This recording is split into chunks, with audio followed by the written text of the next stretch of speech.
mbégte la ñuy am saa su ne di jàkkaarloo ak yéen amis fidèles internautes ci seen i plateforme digitale sans limite sn.com ak sans limite TV mbégte boobu itam la ñuy am di jàkkaarloo ki nga xamante ne moom moo di Serigne Modou Bousso Dieng nekk chef religieux en même temps leader politique fas yéene waxtaan ak moom nag lépp lu ñeel wàllu actualité fii ci réewum Sénégal laata loolu rek sëñ mi ginnaaw bi ñu leen nuyoo di la ziar ñu bàyyi la nga nuyoonteeg internautes yi lay sant ci sans limite.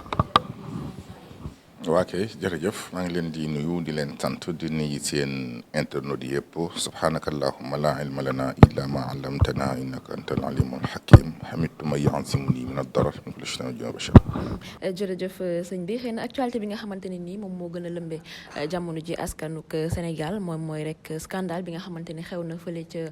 tribunal bu Diourbel ak procureur bi nga xamante ne nii xëy na am na ñu bëri ñu jàpp ne am na mu waxee ci ki nga xamante ne moom moo di Cheikh Ahmadou Bamba peut-être loo xamante ne ni neexut ñi nga xam ne ñoom ñoo fekkee audience bi nga xamante ne moom moo fa amoon ban jàngat nga am ci lool ak boobu ba nga déggee coow li la def.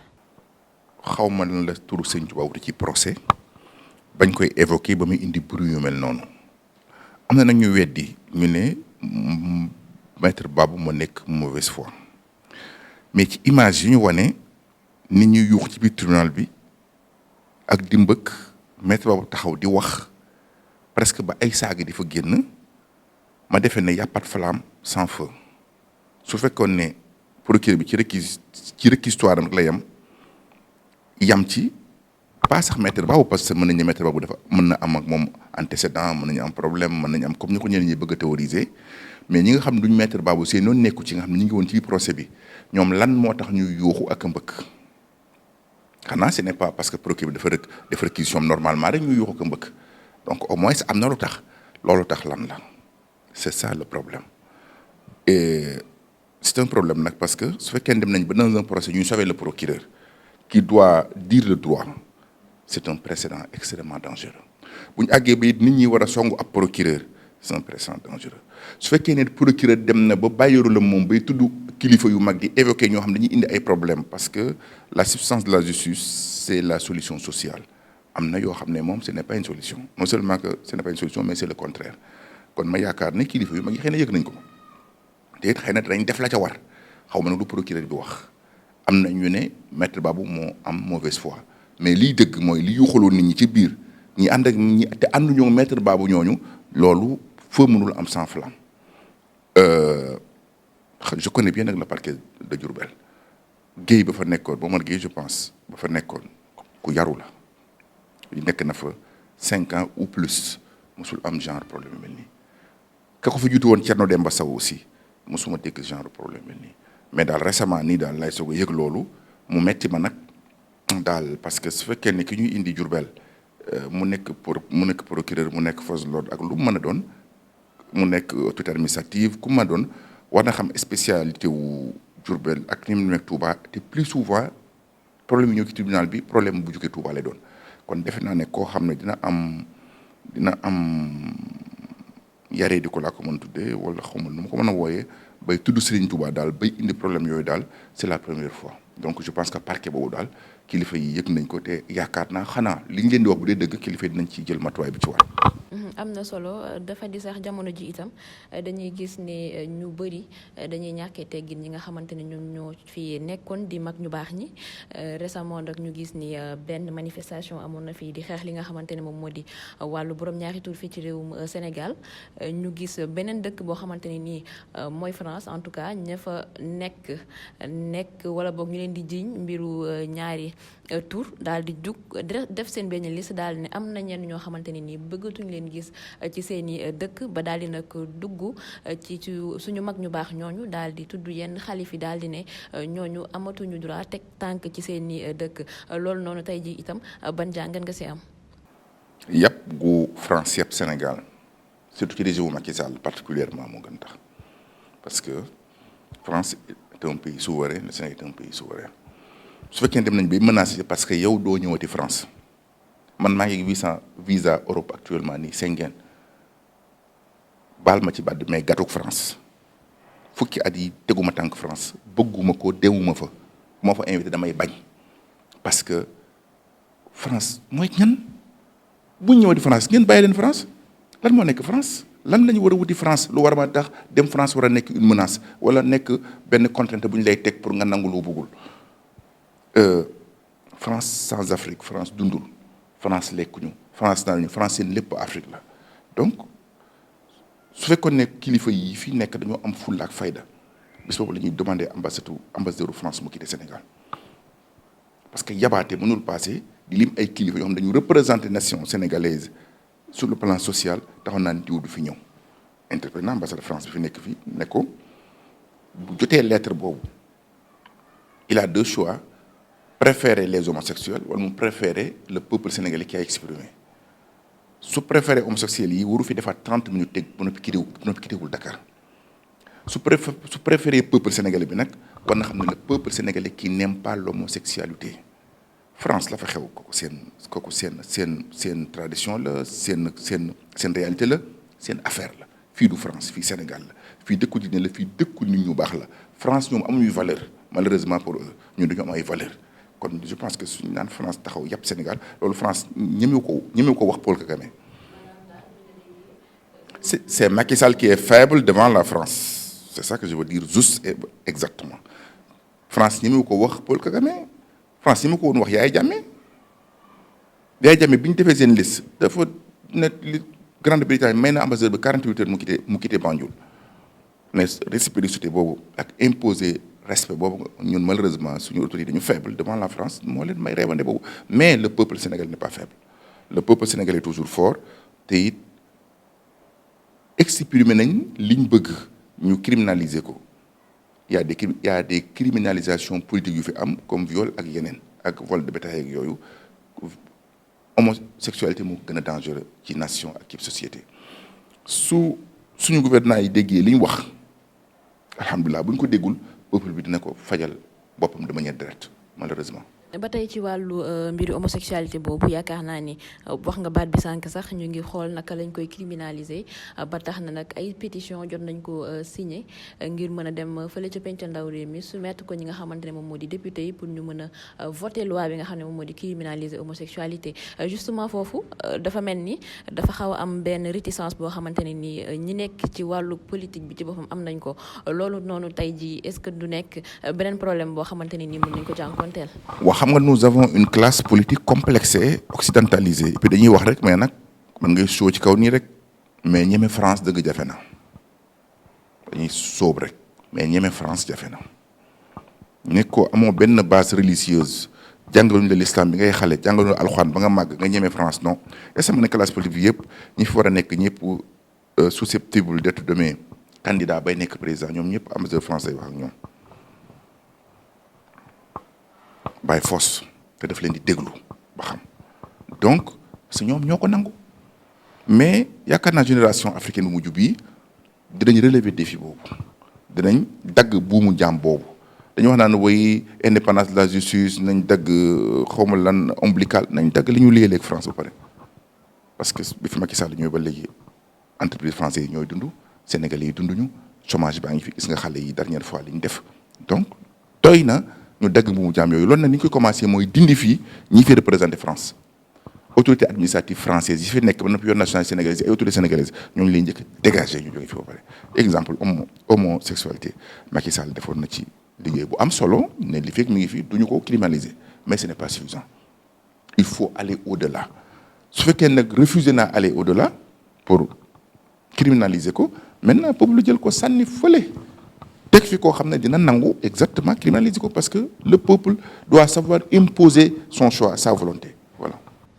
mu nekk lu am solo benn question rek ci wàllu woowu laata ñuy tëj pàcc bi te mooy que ni gis nañ ni sax mbirum homosexualité dem na sax nag bay dugg ci jàngale wala jàng bi ndax gis nañ ni ay fan yu ñu weesu benn épreuve anglais boo xamante ne ni dañ ko jagleel en tout cas li nga xamante ne moom moo di ab borom ñaari tur di ko ci bàkk wala boog ñu koy valoriser bu ñu demee tey ba yegg foofu ban message ngay lancé ngir à ce que ñu gën a delloosiwaat xel yi s'il le faut sax ñu jël jàngale suñu maam yi daal di koy defaat ci école bi ngir mën a yeexale wala yar leen. J'ai appris que cet enseignant ou c'est pas inspecteur de quoi il a été sanctionné mais sanction bi mooy dañ ko appelé ci ministère bi loolu mooy sanction bi dañ ko doon dàkk pour donner bonne leçon dañ ko doon radier de manière définitive kooku waratul jàng dara képp ku jàng lu bon kooku yàq atu société la kooku baaxul ku ko déggal doo baax te day produire ñu bon kooku non seulement dañ ko waroon a poursuivre ci loolu pour apologie à l'homosexualité jàpp ko tëj ko loolu moo jaadu woon c'est ça la vérité mais comme suñu autorités yi ils sont parfois complices parce que ñoom it dégg naa am na ci ñoom borom ñaari tur yi dégg naa ko donc xëy na moo tax yenn décisions yi mënul sévère mais peuple bi mettre la pression gis nga pression ci pouvoir dara dañuy wax rek mais li ma leen di wax toujours le dernier mot revient au peuple la souveraineté peuple est au-dessus des lois et la constitution est autre chose donc su peuple bi imposer sa volonté daal ñuy génn di ba noppi bari kilifa yëpp yi génn comme ni ñu ko def woon dernière fois bi bu ñu taxawee dinañ imposer li ñu bëgg su boobaa ki fi nekk dina ko criminaliser wala ñu jël ko sànni fële ca àll ba teg fi ko criminaliser mais homosexualité moom du luy développer fii ak Sénégal. mu nekk leeral yu am solo ñu tëj pàcc boobu daal dugg ak yow ci feneen parce que gis nañu itam bokk na ci li gën a fës ci actualité bi avion présidentiel bi nga xamante ne nii daanaka fan yi moom moo jur ab coow lu rëy ñu koy dippee xëy na buzz ñenn ñi nag jàpp ne nécessité la pour président am nag loo xamante ne nii moom moo di ab avion ñeneen ñi jàpp ne rek yàq xaalis la ak nu mu mënti demee lan moo ci sa xalaat. nécessité mooy loo xam ne boo ko amul doo liggéey. su ko amul du yàq ci liggéeyam dara ñaan ay Sénégal ni mu toll ci bitim réew ak Sénégal ak lim doon nag dignité Allemagne président Allemagne amul avion premier ministre la am d'ailleurs mais am na président à part premier ministre bi aussi amul avion njiitu réew mu toll ne Allemagne amuñu ko lan la ko Sénégal di doyee combien de pays ñoo fi nekk des grandes puissances africaines yu amul avion y compris le royaume Maroc amuñu avion présidentiel Guinée Conakry am ko Guinée Bissau am ko Patrice Talon bi mu ñëwee daf fekk achat d'un avion en cours daf ko arrêté processus boobu donc d'autres chefs d'État ñoo fi dañuy louer avion te loolu lépp pourtant yàqul ci seen commodité ci seen bonne condition absolument rien mais Macky Sall il faut moom avion waaw su doon am avion waaw Macky Sall te moo wut avion kon bii yeneen nattangoom yi am nga am ne ay ñaar fukki milliards la jël ñaar fukki benn mais day jëm jël nee na selon eux 53 milliards virgule je ne sais pas combien la appareil bi jar nga soog indi personnalisation bi ndax nee na da dul gis rouge xam naa ko ne fi def ay bulaak mboq ak yam bëgg a gis man président boo xam ne foo wàcc ñu dala tapis rouge ci ngay jaar matin midi soir te ngay doo gis rouge man xaw ma dafa naag xaw ma c'est la démence du pouvoir man je ne sais pas mais dama koy xool ba ci sàgg ma bëgg a jooy bëgg a ree parce que foog ma ree mag moo am 60 ans di xëy ci rouge di ci yenn su dégg ba ci te ne da ko gis non kooku lu mu la waxati mënoo ma koo gëm damay jooy parce que dama koy xool ñu teg drapeau Sénégal ci ñu ne mooy président de la République Sénégal c'est ça mon problème donc kon je pense que avion bi dina romb trop prix boobu te mënoon na jënd avion bu yem comme ñi ci des président yi ci président avion 21 milliards la ñu yor waa ma ni même bu bëggul bu ne mënumaa ñàkk avion parce que sama luxe la su ne mënumaa ñàkk avion buy xaw ma ñaata bi jar presque 100 milliards mënu ko ñàkk waa kon léegi nanu ruus ci période bi ñu nekk nii di période Covid Sénégal économie nekk 1% seen Macky Sall am yërmande wala mu am xolu yërmande mbaa ma doon sénégalais solidarité ak ñun mbaa xale ñuy dàkk entreprise ñuy tëj mu solidarité ak ñun wala au moins bokk Macky Sall seet ne au lieu que mu jënd ay 53 milliards bu jëndoon avion 21 milliards dina am avion bu baax ci kilifa. waaye ci lu ñu xamal ñoom avant mbas mi la ñu tàmbale woon di mais bi mbas mi ñëwee processus bi ba ko Patisen defee da ko arrêté ba yeneen jëmmi jamono pourquoi le suspendre jusqu'à prochainement rien que pour nangu ne kat yëf yi dal ci kawam comme ni mu dalee ci ñëpp Covid bi ni économie kii lan la doon wax il faut ñu serrer les ceintures parce que il ñu nangu ne mbas mi la moom tax nangul ne mbas mi la foog mu jënd avion 53 milliards virgule ak ya ciy luxe parce que nee daay yërëm ministre yi muy àndal te dañuy nelaw ci avion yi avion bu sedd boo jógee doo nelaw yor ay milliards ñu escorté la da ngay nelaw xanaa bokk wala nga soucier dëgg-dëgg sa réew waaye ñooñu fàtte na suñu yaay yi nga xam ne ñu ngi nelaw ci buntu hôpitaux yi di faatu faute d'ambulance wax naa ne récemment am na benn enseignante Kolda ndeysaan doon am ay seex amul oto bu ko jëlee ci hôpital bi yóbbu ko mu gaañu sur le sang fii évacué nañ fi Thiès benn sage-femme d'État di ko yóbbu Touba àggul parce que téye nañ ko 4 heures de temps amuñu oto c'est ce moment que le président Macky Sall a choisi pour acheter un appareil aéronef de 53 milliards selon eux. problème interprétation est-ce que du am parce que dagguma la avion bi je pense que du avion Macky Sall. déedéet avion pour Sénégal avion Macky Sall la lii dëgg parce que Macky Sall ñu ko jënd ñetti at yi ñu fi bëgg a def moo ci yéeg waaw dama ne lan moo tee fonctionnaire yi doon jënd ay oto dañ koo moom dañ doon jënd oto ministère de nangam ministère telle agence tel service mais dane noonu loolu yàq la daf ko interdit oto yi jar 40 millions ndeke boobu moom mi ngi jënd 60 millions 60 milliards et quelques loolu mooy dictature loolu mooy démence loolu mooy ñàkk yërmande loolu mooy incohérent ñii jënd oto 40 millions non da ngeen yàq arrêté mais moom mu jënd avion 40 millions non moom moo ko Sénégal la ko moom non vraiment ñi koy défendre laa yërëm parce que dama leen di xool ñu perdre seen valeur perdre seen dignité perdre seen cohérence perdre seen patriotisme dégg naa sax ñu naan am nañ ñu naan way sëñ Mor Bousin li muy def nii day chantage may leen kon fukki at yeeg juróom-ñeent maa ngi chantage parce que sama combat mi ngi ci 22 ans presque Macky Sall 2012 ak léegi bi ñu commencé di wax loolu ñaati yoon laa ko fi gis ñaati yoon laa ko fi dégg kon ñoo ñuy wax noonu marionnette yooyu su ma gisee Macky Sall duñ ko yëg su ma wax Macky Sall ñoom duñ ko dégg ñoom ay marionnette lañ rek dañ leen di bës rek ñu wadd mbaw ba doyal ñu bësaat leen ñu noppi awma lu may wax ak ñoom mais gis nga li ma nekk nii di ko xeexal Sénégal ci laa ñaan yàlla dund ba dee ci l'essentiel mooy ku am daal un président dictateur non seulement dictateur mais méchant jamono ji ku mën a génne xaalisu Sénégal ak suuy ni mu jafee hôpitaux yu Touba bi waxoon na ko sëñ Sidi Maxtaar dara du ci dëgg ba ñëwaat ci sëñ Mountakha mu ne ko dinaa ko commencé dinaa ko def te dinaa ko inauguré maa ngi image fii de dinaa ko inauguré mars 2021 actuellement ñoo ngi ci juin mais daal avion bi kañ la processus bi commencé 2019 2 ans déjà juillet dana jot ci avion 53 milliards hôpital boo xam ne si moins de 10 milliards commencé na ko depuis 5 ans sëñ Boudou Mokhtar 2015 ba 2021 hôpital bi mënta àgg parce que fajuk Touba ñoru ko fajuk nit ñi ñoru ko luxe moom moo ko ñor donc kooku nag je pense que fexe ba mu jóge fii bokk na ci action yi gën a ëpp patriotisme voilà. am na solo ci pàcc boobu xëy na rek dañuy dugal benn question rek laata ñuy tëj te mooy rek drame bi nga xamante ne moom la ñu saytu jamono ji ñeel nag ay liggéeykat yi nekk fële ca Leral TV au passage nag ñu leen di jaale di ñaan rek yàlla woyoful suuf seen kaw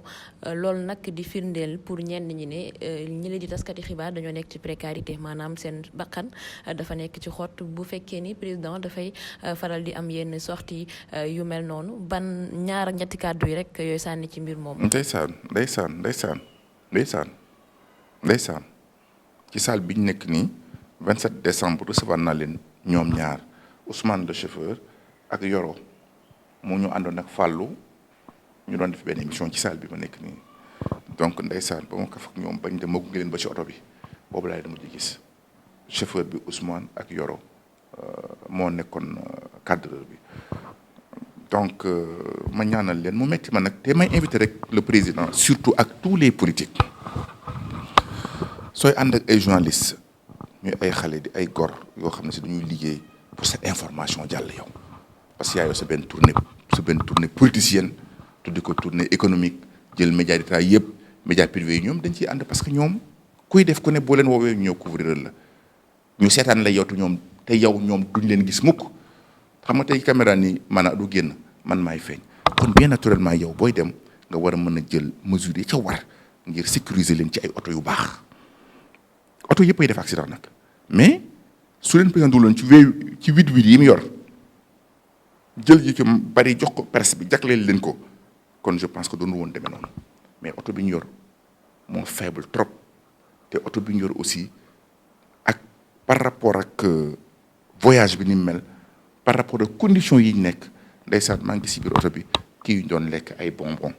ñu ngi leen di génne ñu ne ci ay fu ñuy lekkee fi ñuy jaayee omelette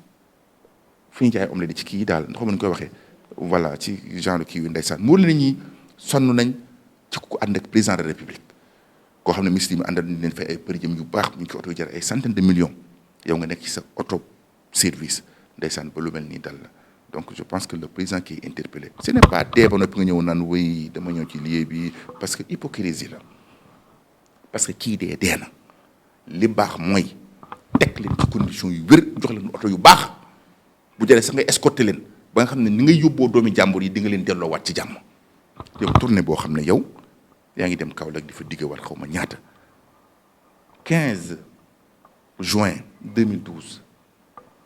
dans le programme des conseils des ministres décentralisés lan la président diggoon Kaolack 255 milliards Tambacounda bii le 21 avril 2013 ba tey ci conseil des ministres décentralisés lan la président diggoon Tamba 200,5 milliards est-ce que yooyu génne na ci dërëm ci mu waxoon non bu ñu wax ci loolu garaawul fàtte na ko tey mu ñëwaat ba noppi naan woy seuls les esprits tordus qui disent que woy lii promesse la mais lui-même ne croit pas ce qu'il dit seuls les esprits tordus qui croient la promesse de Macky Sall parce que Macky Sall lui-même ne le croit pas donc vous pensez ça sérieux dañ teg programme décentralisé bi mu fi amoon ñaata milliards 300 milliards pour Saint-Louis il n'a absolument rien fait tey c'est lui qui a osé encore nous faire face naan ñu non dinaa defaat nangami milliards et puis di inaugurer hôpitaux yu yeggul xam nga dafa am loo xam ne xont nation sénégalaise bi passé nañ foofu mais c'est lui qui est à ce niveau actuellement parce que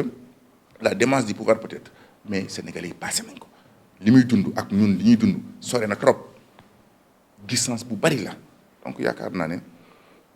je l'invite à être raisonnable à revenir sur la terre doon sénégalais comme ñun xam suñu réalité. mu doon message bu am solo boo xamante ne jagleel nga ko njiitu réew mi président Macky Sall sëñ bi ñu ci jeexintalu émission bi ñu bàyyi rek nga joxe say kàddu yu mujj. waaw maa ngi leen di gërëm di leen sant yow moom soxna su professionnel nga macha allah di leen ñaanal jàmm tey woote waat muy man muy politique bu mu mën doon képp kuy déplacé te di yóbbu ab journaliste na nga ko sécuriser na nga ko dugal ci oto yi ngay dugg jagleel ko ay waruwaay te it bàyyi ko xel. dimbali leen parce que buñ leen xamee bu sa message jàllee ginnaaw yàlla ñoom la donc kon je pense que loolu la rafetlu naa aussi kilifa ga defe naa jagle na leen ay may ginnaaw bu mu kiyee ba noppi mais daal nañ fexe ba médecin bi nekk avant la mort maa ngi leen di gërëm di leen sant. di la jaajëfal bu baax ñu fàttali ñu ngi toogoon nag Serigne Modou Bousso Dieng doon waxtaanee rek lépp lu ñeel actualité fii ci réewum Sénégal di leen jaajëfal ci ànd bi nga ànd ak ñun mbokk internet yi di leen jox dig daje beneen yoon jërë ngeen jëf.